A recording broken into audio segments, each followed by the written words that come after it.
চলো আজ আমি তোমাদের সাথে শেয়ার করবো সকালবেলা ঘুম থেকে ওঠার পরে আমার কি কি কাজ থাকে কাজে যাওয়ার আগে। হ্যালো এভরিওয়ান, গুড মর্নিং সবাইকে। দেখো সকালবেলা ঘুম থেকে উঠে সোজা চলে এসেছি আজ ফুল গাছের সামনে, কারণ আজ ফুল গাছটা দেখতে বড্ড ভালো লাগছিল। যাই হোক, তারপরে সেখান থেকে সোজা চলে গেলাম একেবারে রান্নাঘরে।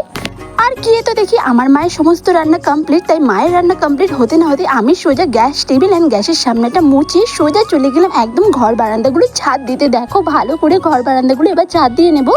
আর এদিকে ঘর বারান্দা ছাদ দেওয়া হয়ে গেছে। আর ওদিকে আজ আমি বেশ কিছু জামা প্যান্ট ভিজিয়েছি, তার ভেতরে দুটো বিছানার চাদর ছিল আর আমার ওই রেগুলার জামা প্যান্টগুলোই ছিল। যাই হোক, সেগুলো কাঁচা তো হয়ে গেছে, এইবার এগুলো একে একে ধুয়ে নেব।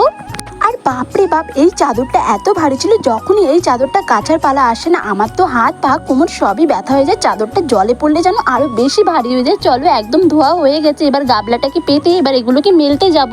আমার এদিকে গাবলাটাকে না পেতে রাখলে 8:30 বাজলে তো জল চলে যাবে, আর আমি আর স্নানের জল পাবো না। যাই হোক, দেখো সমস্ত কিছু ধুয়ে নিয়ে চলে এসেছি। এইবার এগুলোকে সব জল চিপড়ে চিপড়ে একে একে মেলে নেওয়ার পালা দড়িতে। আর দেখেছো এখন প্রায় ওই 8:45 মতন বাজে, তাই কত রোদ উঠেছে। দেখো চাদরটা তো একা চিপড়াতে পারবো না, তাই দড়িতে মেলে দিয়ে তাই ওটাকে একটু চিপড়ে নিচ্ছিলাম। যাই হোক, সবকিছু করা কমপ্লিট। এইবার হচ্ছে স্নান করতে যাব, তার আগে একটু বেশি করে জল খেয়ে নিচ্ছি।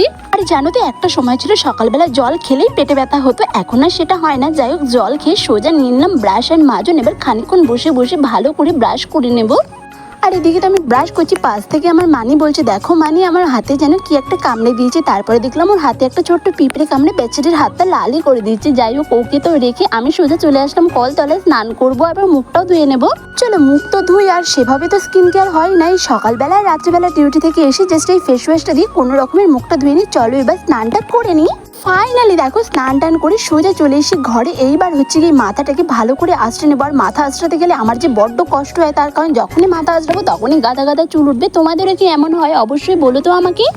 আর এই গরমে একটাই হেয়ার স্টাইল, চুলটাকে গুটিয়ে সোজা একদম টিক্কির ওপরে তুলে দেওয়া। যাই হোক, চুল টুল বাঁধা হয়ে গেছে। আর এদিকে মাও নিয়ে চলে এসেছে চা। এবার গরম গরম চা, যেহেতু সকালে একবারই খাওয়াই গরম বলে। যাই হোক, চলো তাহলে আমি আমার চাটা কমপ্লিট করি। টাটা।